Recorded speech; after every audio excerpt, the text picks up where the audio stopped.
이제 오늘은 예배의 5가지 얼굴이라는 주제로 말씀을 좀 나누겠는데요.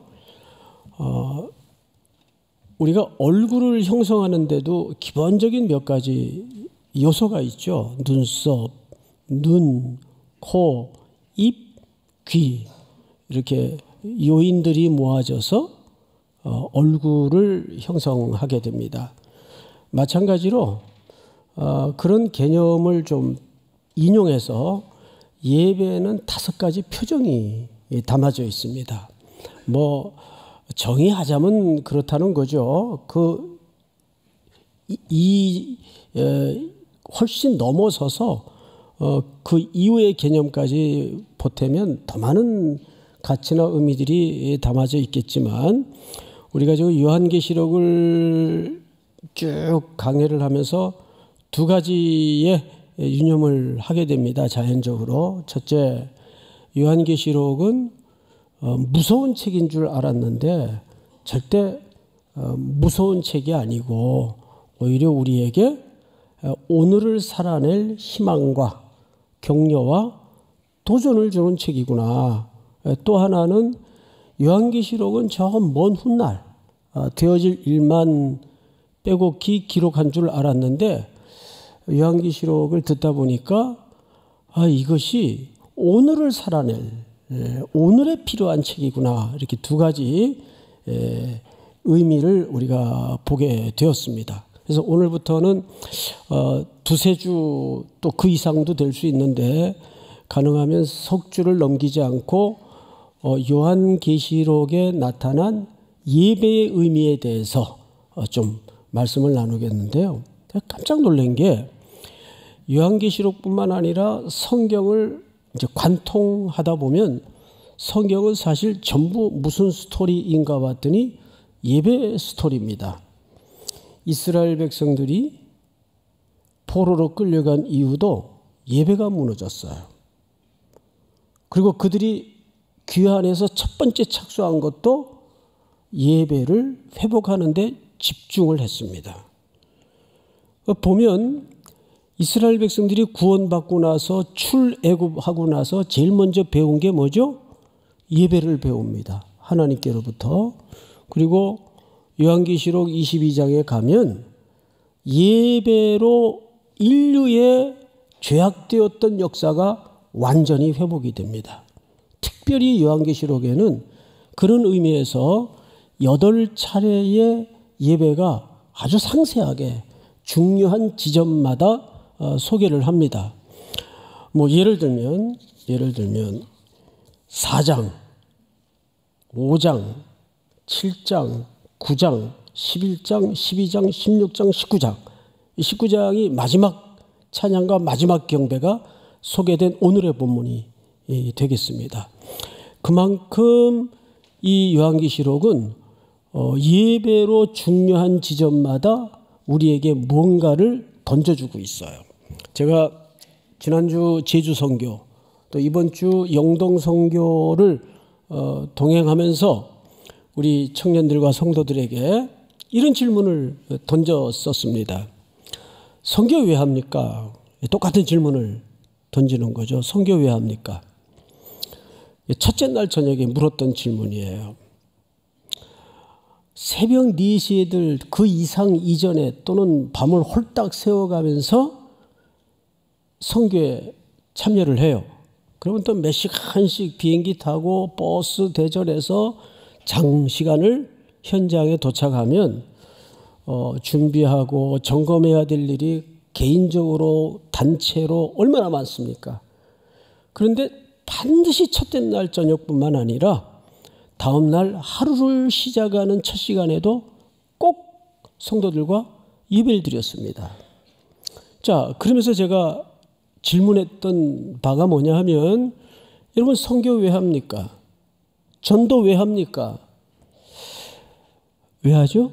같은 질문을 여러분들에게 오늘 해보죠. 선교 왜 합니까? 예배가 없는 땅에 예배를 잃어버린 영혼들에게 오직 이 땅에 경배할 대상은 하나님 한 분밖에 없습니다. 여러분, 인류가 돌아오는 마지막 길은 예배의 자리로 돌아와야 됩니다. 결국 그 땅 끝에 예배를 회복하고 예배를 선언하고 오직 하나님만이 경배를 받으실 대상이라는 것을 선포하는 차원에서 선교를 하고 전도를 하는 거예요. 맞습니까? 틀립니까? 예, 정확히 맞습니다. 그래서 우리가 제주 땅을 밟든 영동 땅을 밟든 이제 또 한 주 쉬었다가 일본, 대만, 영도 울진으로 갑니다. 그럼 반드시 예배를 드립니다. 그것이 어떤 의미를 담고 있는가 하면 선언적 의미를 담고 선포하는 겁니다. 우리가 하나님을 경배하지 않는 우상으로 점철된 땅에 우리가 예배를 회복하기 위해서 왔습니다. 그래서 심지어는 이런 얘기 들어보셨죠? 예배에 목숨을 걸라. 처음에 그 소리 들을 땐 좀 거부감이 저도 있었어요. 목사인데. 그건 뭐 그렇게 같이 뭐 목숨을 걸라고 강조할 이유가 있나. 그런데 꼼꼼히 돌아보면 맞습니다. 여러분, 한번 여러분 신앙생활을 한번 돌아보세요. 예배가 무너지면 다 어그러지기 시작합니다. 경제활동도 그렇고 사회활동도 그렇고 내 내면의 평안도 그렇고 예배가 무너지면서 다 서서히 붕괴되는 것을 느낍니까? 안 느낍니까? 느낍니다. 그래서 내가 얼마나 하나님 앞에 예배에 집중하느냐. 코로나 때 한참 코로나가 극성에 이를 때죠. 뭐 하루에 세계적으로 수천 명이 죽어나가고 어느 글을 읽어보니까 가장 씁쓸했던 부자 간의 대화가 뭐냐 하면 그때는 뭐 온 인류가 면역체계도 약할 때니까 얼마나 많이 죽었어요. 길거리에 시신이 널브러져 있을 정도로 참혹했던 시기죠. 아들이 아빠에게 물어요. 아빠, 다음은 누구 차례예요? 아빠 차례예요? 내 차례예요? 이걸 어느 신학자가 자기가 겪었던 글에다가 써놨더라고요. 그랬던 시대예요. 뭐 전체 봉쇄가 됐죠. 언제 그런 적이 있었나 참 꿈 같죠. 그랬던 적이 불과 2, 3년 전이에요. 예배당 문은 다 봉쇄가 되고 목사는 혼자서 텅 빈 본당에서 저 카메라만 쳐다보고 설교를 합니다. 어디에 떠 있을지도 모를 성도들을 머릿속에 상상하면서. 그러니까 피드백이 오기를 화면을 보니까 목사님이 꼭 나를 쳐다보는 것 같아요. 당연하지. 저 카메라 쳐다보니까. 응? 그렇게 또 보이나 봐요. 화면으로는. 어쨌든 근데 어느 주일인가 목회 보고서에 참 눈물겨운 보고 하나가 올라왔습니다. 이제 부분적으로 조금 해제가 돼가지고 다는 못 나오더라도 이렇게 퍼센트지로 출입이 가능해질 무렵에 어느 자매님이 1층 로비에 그 자동문이 열리면서 들어오자마자 로비에 거의 주저앉아시피 쭈그리고 앉아가지고 펑펑 울더래요. 그래서 목사님들이 놀래가지고 달려가서 무슨 일이 있었냐고 오다가 무슨 일이 있었냐고 그랬더니 그게 아니라 진장님 저 지금 6개월 만에 예배당 나왔어요. 그 자매가 간호사예요. 가까운 병원의 간호사인데 특별히 그 당시에 간호사분들, 의료진들이 얼마나 고생이 많았습니까? 그러니까 더더욱 교회 가는 것을 거의 감시 수준으로 보고할 때입니다. 교회 갔다 왔다 그러면 눈총을 쏴주고 야단을 맞고 그러던 시대예요. 이 자매가 얼마나 예배에 목이 말랐으면 예배당 가서 예배 한번 드려야 될 텐데 마음껏 목 놓아 찬양 한번 드려야 될 텐데 그러다가 그날 예배당 들어오는데 그냥 거의 주저앉아서 이렇게 울더래요. 그 얘기를 제가 읽고 들으면서 참 이 자매는 심령 차원에서 근본적으로 복이 있구나. 심령이 가난해서 그래요. 여기에 지금 와서 앉아 계신 분들도 뭐 돈고 간 사람 찾으러 왔든 여기 이쁜 자매가 있다 그래서 보러 왔든, 여러분 예배 자리는 어떤 사정 어떤 사연임에도 불구하고 하나님의 초대 없이는 나올 수 없는 자리입니다. 예배는 여러분 하나님의 위대한 초대장이에요. 하나님이 예정하시고 하나님이 지명하셔서 불러낸 자리가 무슨 자리라고요? 이 예배 자리입니다. 믿습니까? 그래서 예배에 목숨 걸라는 말은 절대 과한 표현이 아닙니다. 여러분 예배를 끝까지 주님 오시는 날까지 놓치지 마시기 바랍니다. 이제 그 이유에 대해서 이제 성경적으로 안내를 좀 말씀을 드리도록 하겠습니다. 우선 계시록 1장을 좀 띄워주세요. 1장을 보시면 제가 좀 읽겠습니다. 나 요한은, 이 계시록을 받아 쓴 사람이죠. 나 요한은 너희 형제요, 예수의 환난과 나라와 참음에 동참하는 자라. 요한이 자기를 그렇게 소개를 했네요. 하나님의 말씀과 예수를 증언하였으므로 말미암아 밤모라 하는 섬에 있었더니, 이게 실제 유배된 겁니다. 하나님 말씀 전하고 하나님의 말씀대로 순종하여 살다가 로마의 철권 통치 아래 묶여서 밤모라는 섬에 유배된 상태예요. 근데 보세요. 그의 육신의 몸은 유배시키고 묶어둘 수 있었고 부자유케 할 수 있었지만 그의 영혼까지 묶지를 못했습니다. 하나님의 역사를 묶지 못했습니다. 로마의 절대 국가가 거기서 하늘의 계시를 만나게 됩니다. 다음 절을 볼까요? 주의 날에, 여러분 굉장히 중요한 표현이 하나 등장을 했죠. 성경에서 주일날이라고 불리운 원인되는 표현이 바로 여기서 기록이 되어 있습니다. 주의 날 하면 무슨 날이에요? 주일날을 얘기하는 거예요. 주일날은 우리 성도들에게 무슨 날로 각인되어 있습니까? 예? 웅성웅성하지 마시고 뭐라고요? 정확하게 예배드리는 날이에요. 주일날은 예배하는 날이에요. 맞죠? 네, 예배드리는 날이에요. 그런데 이걸 제가 되물어 강조하는 이유가 있습니다. 주의 날에 내가 성령에 감동되어 내 뒤에서 나는 나팔 소리 같은 큰 음성을 들었다라고 돼 있어요. 그러니까 주일날 예배하는 청중들에게 자기의 경험을 소개하는 거예요.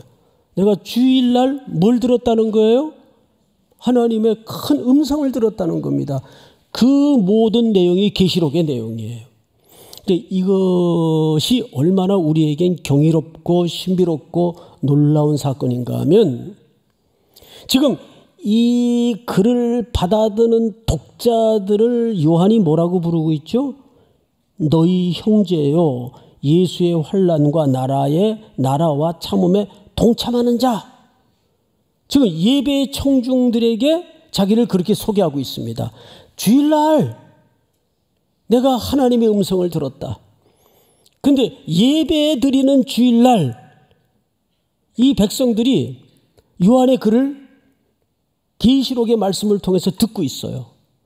2000년의 역사의 언덕을 넘어왔지만 지금 2024년 7월 둘째 날 3일의 청중들은 주일날 예배의 시공간에서 뭘 듣고 있어요? 다시 요한이 받았던 2000년 전 받았던 그 하나님의 음성을 어떻게 하고 있습니까? 듣고 있습니다. 표정 그러실 줄 알았어요. 이게 진짜 얼마나 놀라운 얘기인데, 예? 이거는 말씀을 듣다가 이렇게 해야 이게 실감이 나는 어마어마한 얘기인데, 어쨌든 천천히 집에 돌아가시면서 느끼기로 하고 어마어마한 얘기예요. 그러니까 예배의 자리가 얼마나 놀라운 자리인가 하면 누구의 음성을 듣는 자리입니까? 예, 그리고 그 살아계신 하나님을 내가 직접 입을 열어서 온 가슴에 미어 올라오는 가사와 고백을 담아 뭐 하는 시간이죠? 노래하고 경배하는 시간이란 말이에요. 예? 그러니까 우리가 드리는 찬양도 위대하지만 이 찬양대원이라는 직분이 얼마나 중요한지 몰라요. 믿습니까? 자, 다시 이제 오늘 19장 1절로 넘어갑니다. 19장 1절. 2일 후에 내가 들었어요. 요한이 들었어요. 근데 여기서 이 일이라는 이 일이 무슨 일인지 알아야 뒤에 나올 내용이 연결이 돼서 균형 있게 이해가 되겠죠. 그래서 2일 후라는 말은 18장의 사건을 얘기하는데 18장에 요한이 본 그림을 우리가 스케치하듯 전체를 읽을 수는 없으니까 몇 구절만 뜨문뜨문 읽어보도록 하십시다. 띄워주세요. 그가 얼마나 자기를 영화롭게 하였으며 사치하였든지, 이 말은 세상의 사람들의 사는 삶의 질서와 가치와 원리를 요한이 본 겁니다.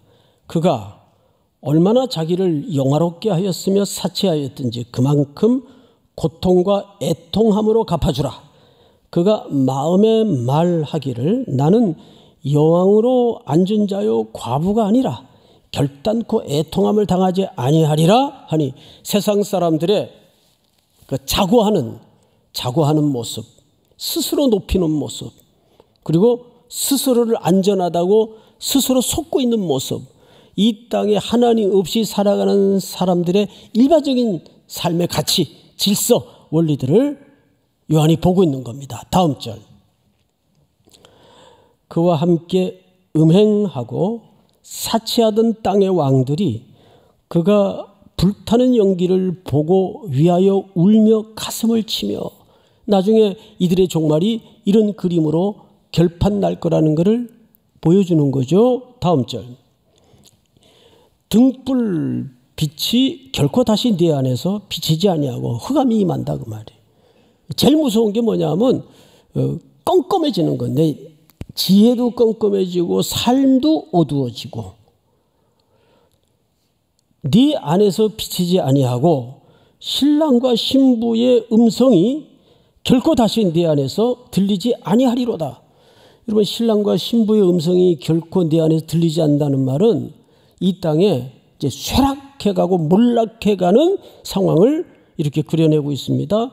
너희 상인들은 땅의 왕족들이라 네 복술로 말미암아 만국이 미혹되었도다. 24절 다 같이 시작. 선지자들과 성도들과 및 땅 위에서 죽임을 당한 모든 자의 피가 그 성 중에서 발견되었느니라 하더라.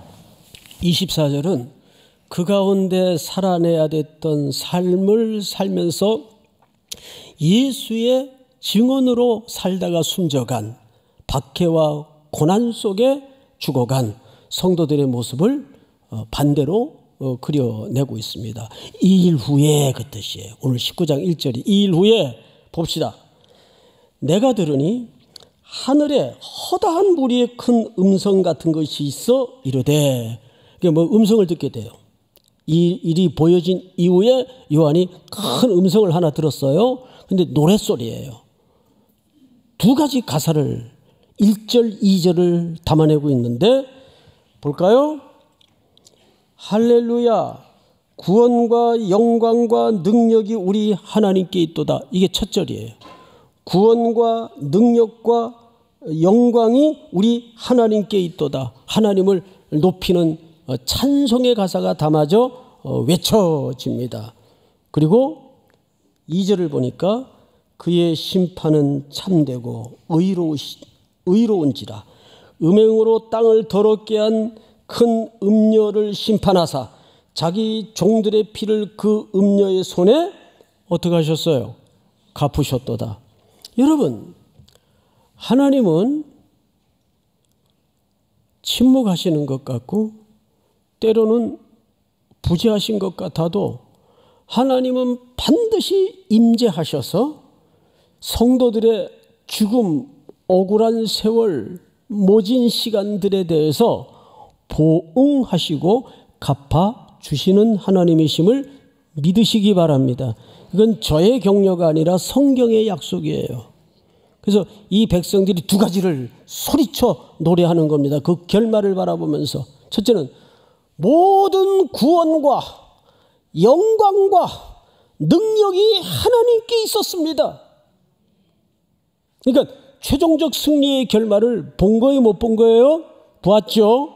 두 번째는 하나님의 심판은 공의로우시고 정의로우시고 신실하시고 참되신 심판이었습니다.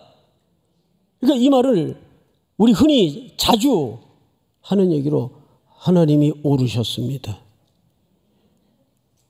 내가 참혹한 처참한 자리에 던져져서 있을 때에는 하나님이 침묵하시는 것 같았었고 하나님은 부재하시는 것 같았지만 하나님은 오르셨습니다.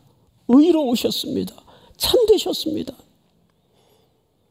이 모순 가득한 세상에 늘 마음의 신원이 북받쳐 오르는 우리의 삶 속에서 살아낼 때 이 약속의 말씀을 끝까지 붙들어야 돼요. 그리고 3절을 한번 볼까요? 3절. 두 번째로 할렐루야 하니 이제 두 번째 노래가 있어요. 그 연기가 세세토록 올라가더라. 할렐루야. 이게 무슨 얘기일까요? 우리 요한계시록 5장에서도 보았지만 아직도 응답받지 못한 성도들의 피눈물 맺힌 신원의 기도가 제단 아래에 있었어요. 언제까지 우리의 기도를 침묵하시려나이까? 그런데 이제 그 성도들의 기도가 담긴 향이 금대접과 함께 성도들의 기도와 함께 이제 올라가고 있어요. 응답이 된다는 얘기입니까? 안 된다는 얘기입니까? 응답이 된다는 얘기예요. 부재하신 것 같은 상황 속에서도 하나님은 일하고 계셨고 침묵하시는 것 같은 막막한 상황 속에서도 하나님은 일하고 계셨습니다. 믿습니까? 그래서 우리는 흔들릴 때마다 비틀거릴 때마다 또다시 예배자의 기어라도 나오셔서 엉금엉금 질질 늘어진 다리를 힘 빠진 손을 땅을 벌벌 기면서라도 하나님 앞에 나와서 예배에 집중해야 돼요. 그것이 내 삶의 중심이니까. 믿습니까? 자, 이제 4절로 한번 넘어가 보십시다. 4절.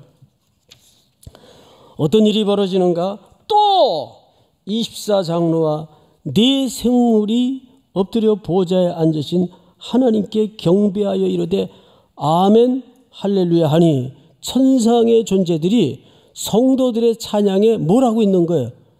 대꾸를 해요. 화답하는 거예요. 화답. 그래서 항상 이 찬양에는 우리가 하나님께 찬양을 드리면 천상의 존재들이 같이 화답을 하는 거예요. 믿습니까? 응답을 하세요. 그 예배를, 그 경배를, 그 찬미를, 그 간구를 받고 계신다는 뜻입니다. 듣고 계신다는 뜻입니다. 믿습니까? 하나님이 듣고 계신데 왜 응답을 안 해줘요? 왜 안 해줄까요? 안 해주는 게 아니죠. 그건 안 된다로 응답하시는 겁니다. 내가 구하고 원하는 대로 다 응답했다면 난 진작에 죽어버렸을 겁니다. 내 욕망대로 다 기도 응답이 됐다면. 하나님은 한 번도 우리의 간구를 외면하거나 응답하지 않은 적이 없어요. 100% 하나님은 어떤 하나님이세요? 들으시는 하나님이에요. 믿습니까? 들으셔서 가장 선하고 최고의 좋은 것으로 응답하시는 하나님이십니다. 자, 성경을 보십시다. 5절. 보좌에서 음성이 나서 이르되 하나님의 종들 곧 그를 경외하는 너희들아 작은 자나 큰 자나 다 우리 하나님께 찬송하라 하더라. 거기서 어떤 화답의 노래가 임하죠? 작은 자나 큰 자나 다 하나님을 경배하라. 이게 선교의 궁극적 목적지예요. 여러분, 선교 자체가 궁극적 가치가 아니에요. 선교라는 것은, 전도라는 것은 수단적 가치예요. 우리의 궁극적 가치는 뭐예요? 누구를 경외할지 알지 못하는 깜깜하고 흑암에 빠진 온 역사의 인류를 향해서 하나님만이 홀로 경배를 받으실 뿐입니다. 이분만이 유일하게 우리의 구원과 영광과 능력이 되시는 하나님이십니다. 하나님의 심판은 언제나 공의로우시고 진실하시고 정의로우시고 하나님이 하시는 일이 언제나 옳습니다. 이 고백이 담아진 터쳐나오는 가사와 노래와 찬양이 땅끝에도 드려지는 거예요. 믿습니까? 선교를 한 번도 안 가본 사람은 있어도 한 번만 간 사람은 없어요. 왜 그럴까요? 엄마들이 아기를 낳을 때 고통 속에서 다시는 내가 애 낳나 봐라. 그리고 둘째 낳고 셋째 낳고 넷째 낳고 해요. 왜 그래요? 다시는 안 낳아봐라 그러고 안 난다 그러면서 그 고통을 한 방에 날릴 정도로 그 생명의 신비와 생명이 주는 기쁨은 누구도 대체할 수도 없고 대신할 수 없기 때문에 그 아기들 보면 아주 난 요즘 아기들 보면 미치겠어요. 응? 그래서 꼭 머리카락에도 이렇게 손으로 비비고 지나가요. 응? 얼마나 이쁜지 너무너무 이뻐요. 또 우리 교회에 그런 아기들을 많이 주셨어요. 많이 주셨어요. 정말 신기할 정도로 많이 주셨어요. 우리 삼일교회 얼마나 은혜예요. 이 선교지에 가보면 오늘 처음 복음을 듣고 오늘 처음 배운 노래로 그 무지했던 우상의 문화와 악습에 빠져있던 흑암의 어두움의 두려움과 고독감과 공포에 붙잡혀있던 인생들이 한 공간에 모여서 우리가 섬기는 그 창조주 하나님을 깨닫고 노래하고 함께 예배하는 장면은 그걸 겪은 사람만이 아는 비밀이에요. 그러니까 삼일교회 성도들에게는 두 계절밖에 없어요. 겨울과 여름밖에 없어요. 예? 믿습니까?